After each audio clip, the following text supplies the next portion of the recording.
knife will actually stay together for many, many years, and then how to actually sculpt it from that point.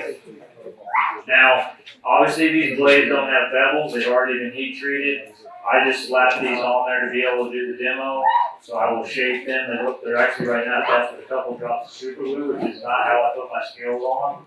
But I'll break those off after that. But it does give us a nice, safe sample to pass around that nobody can get hurt or easily damaged.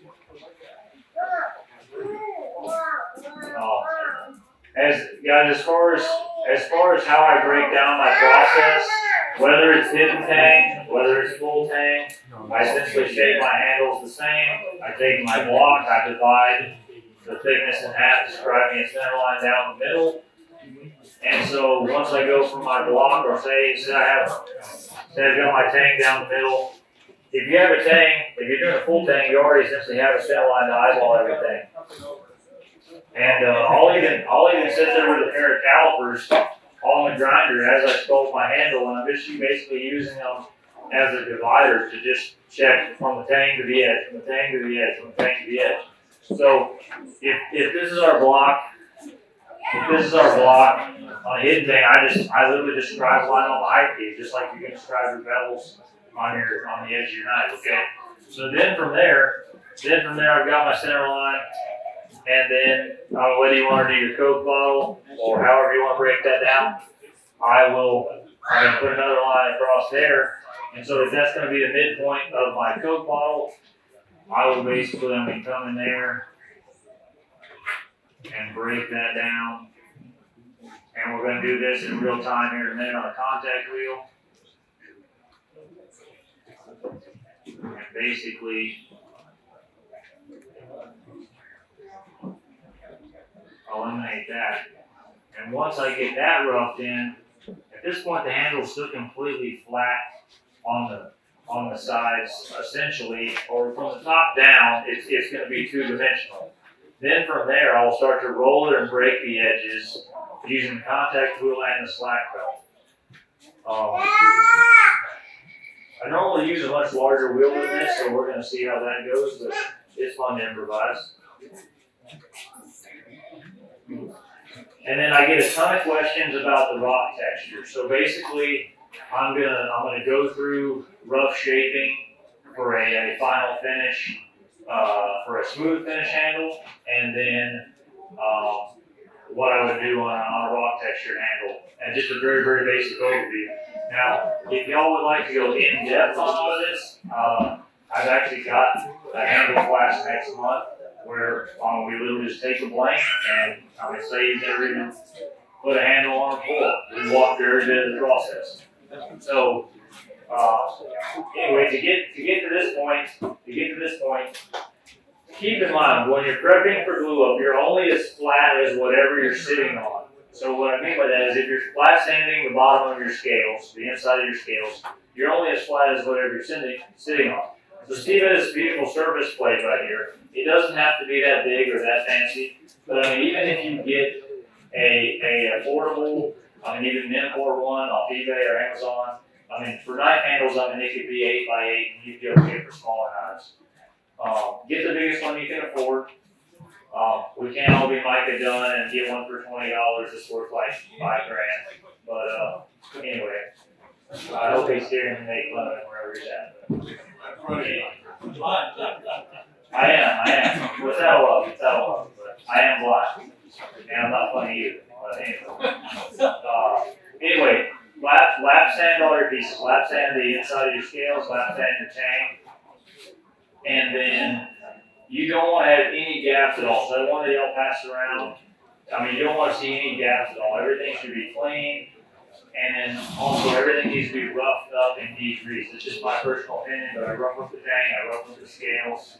So I'm flat sanding right before I glue up and degrease. I'm flat sanding with 60-degree paper just to give it some juice, give it some bite. And then my G10 pins are drilled with an 1/8 of an inch bit through the steel, and then a number 30 through the wood of the G10 just to open it just enough. And they're still high enough that they have to be barely tapped in. I've got a little bit of brass handle pins, that's all I use it for. I don't know, not even half an ounce. I mean, almost not even there. Just big enough you won't break the pin. Anyway, then from there, degrease everything. Obviously, this we're talking just full tank for a minute.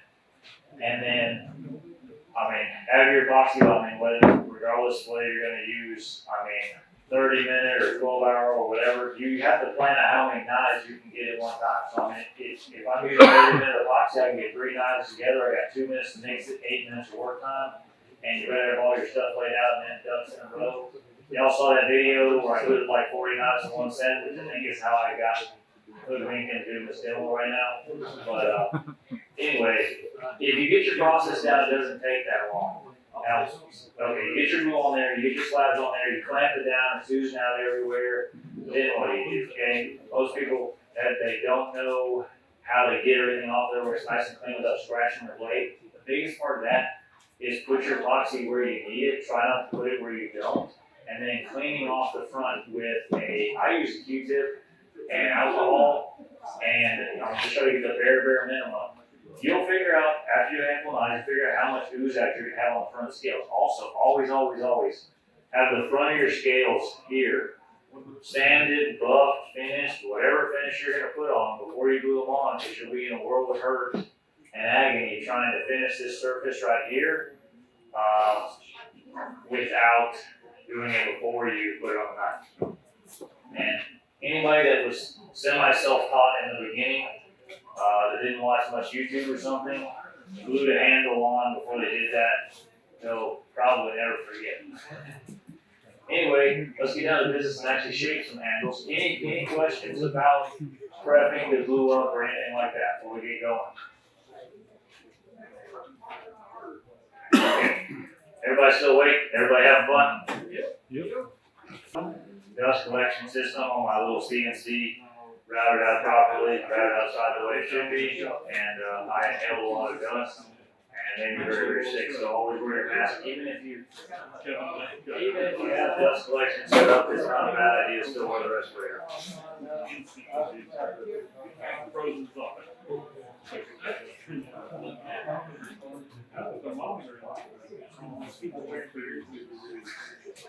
Y'all probably aren't going to be able to hear me. Well, that's better than I anticipated. Cool deal. I was worried about that. We can hear you fine, Anakin. We can hear you fine.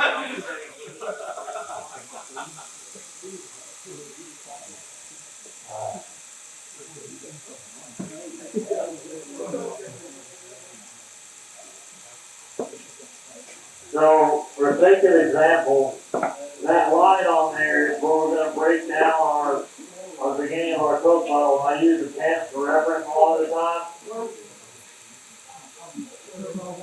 And y'all feel free to gather around as close as you can. I know only so many people are going to be able to actually see this of what I'm actually doing. Get in where you fit in, we'll make the best out of it.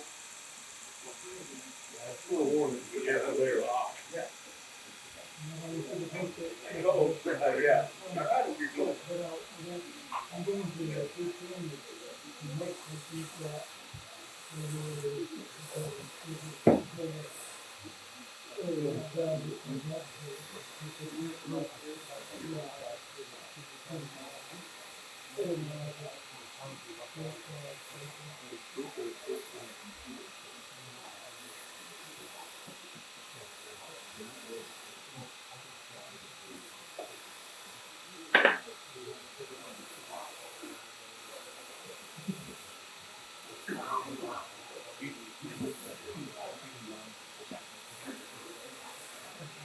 And y'all don't worry, I'm going to pass this around in just a second so everybody can see it up close. That's why I brought two. So I can work on one while y'all are passing the other one around. Is this too loud? Y'all be honest. No, you're good. Appreciate everybody being here today. This has been an absolutely amazing event. I'm having a great time learning stuff. Seeing all my friends making new ones.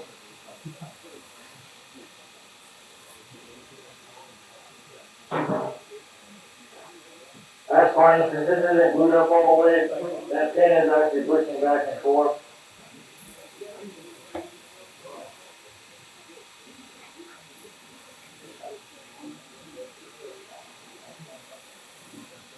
those that can't see all there, run that in, obviously that century's also, that's on station right now. Getting that toes ball started. And then we'll pass it around.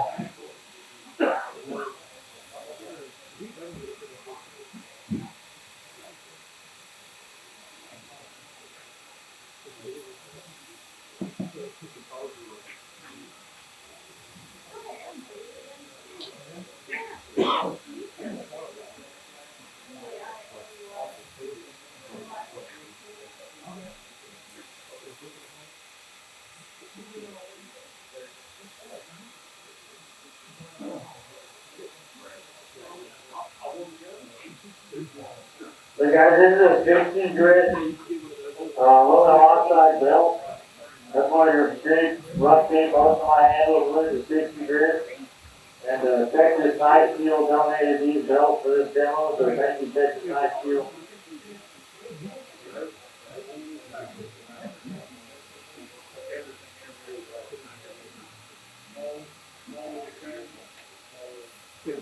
And I don't know if they already left, I know they were getting ready to leave Texas. Air Supply does have some of my spring coolers here, if they already gone, and I apologize, I meant to mention that earlier. Okay. Okay. Well, anybody that was hoping to get one, if you didn't get one, you can now order those online through them or give them a call.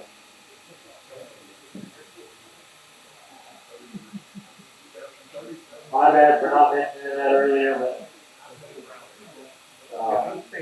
they have the clientele program, so I started filling out through them directly.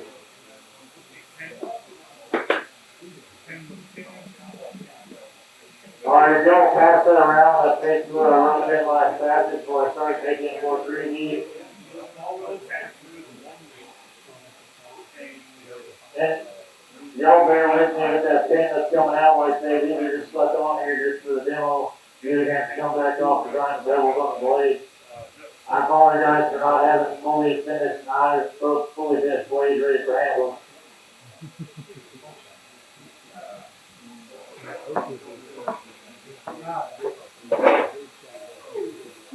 Also, I have to apologize. Jay Nielsen was supposed to be in this time slot, and y'all got stuck with little old me. Alright guys, so this is a scallop belt. It's super flexible. It allows you to get in here like this and do crazy things, okay? So, it gives you a great amount of, it's far more forgiving than a straight edge belt, a traditional belt. And so, the other thing I use a lot of is J-Flex belt, so that it will float around it. This is even more flexible for getting a tight spot than a J-Flex belt on.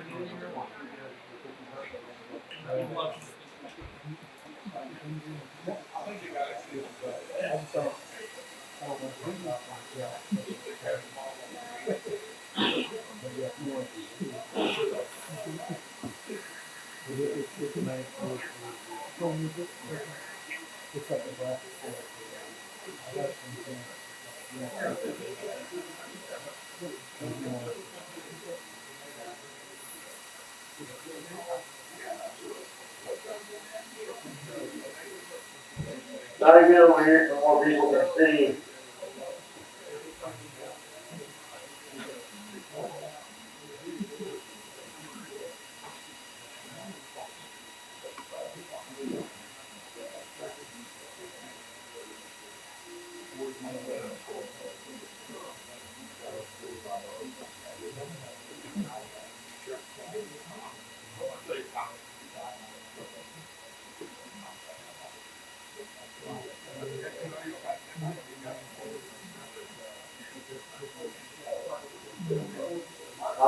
Y'all hit me with more questions.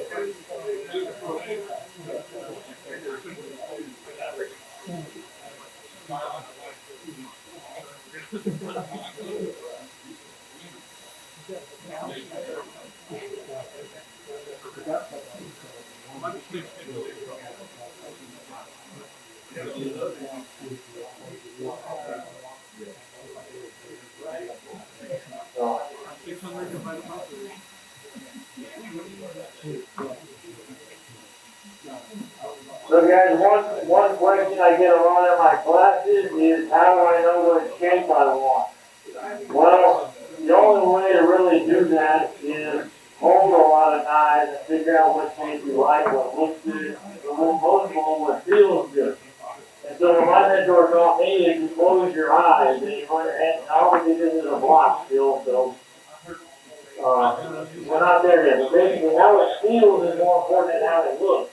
Now, if the lines flow the right way and it feels good, to me those meet in the middle very, very well. The lines that are super, super comfortable and super, super smooth should flow.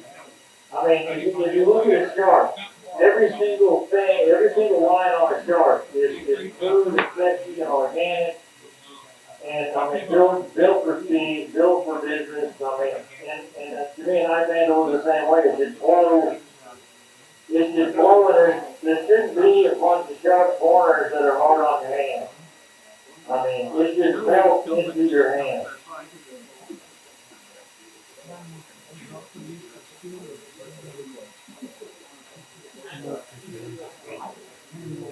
I need somebody to do my timekeeper because I'll get lost in doing this and have no track of time. So somebody give me updates about every 15 minutes, please. Take your time, Jack Thatcher's not ready.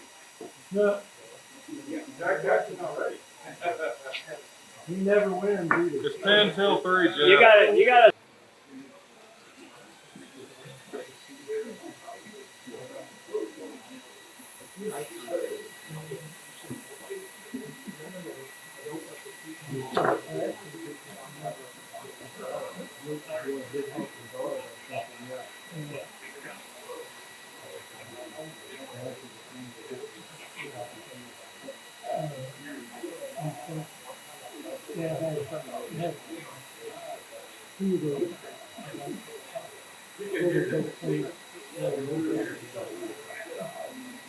So the main thing with this is to get super comfortable with working off belt. You can shape 98% of the handle on the machine. You just have to be used to how the belt will flow and get in the right belt. You don't have to.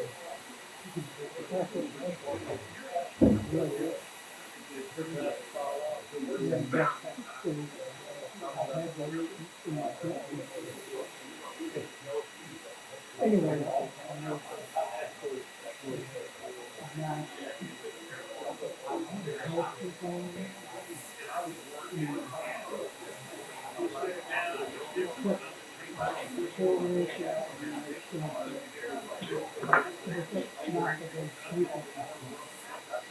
So my heel on the edge of the handle gets closer to the thing. I'm just rolling the edge of the belt, feathering it over, just barely chipping away at it. So basically you have to reach your large fastest where your toe model into the heel contact wheel. This is how I do it.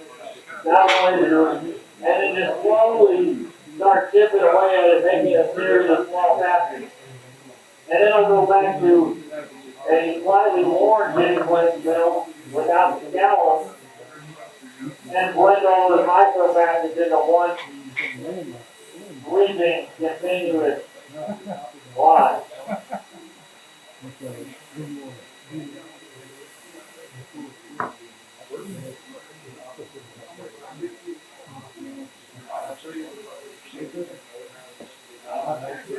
Now, I want to give credit where credit is due. I learned a lot about this, the black belting and the final shaping on the machine from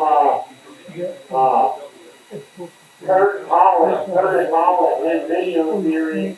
And he did a Patreon raffle where basically he tossed a ticket in the raffle you got purchased into the Patreon video of the night you were grappling. He did a step-by-step of how to build it. And so I highly recommend you to follow Kurt Holland. That's Holland with 2 A's instead of an O. But free no plays, free no plays in his Instagram. And tons of great information. Y'all go follow him on Instagram and YouTube and Patreon.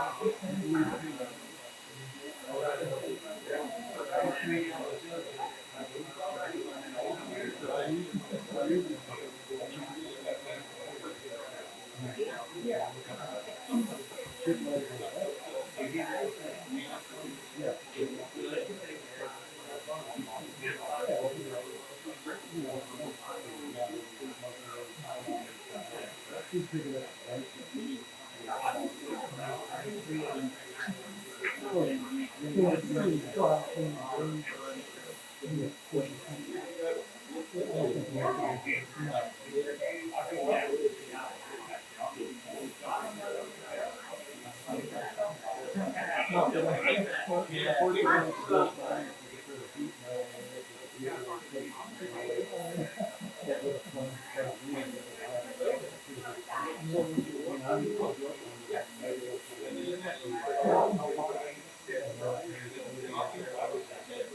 guys, don't notice what I'm doing is I'm looking at it from every angle, constantly inspecting, and that's what you gotta do. And that does the right of you too, but keep it clean,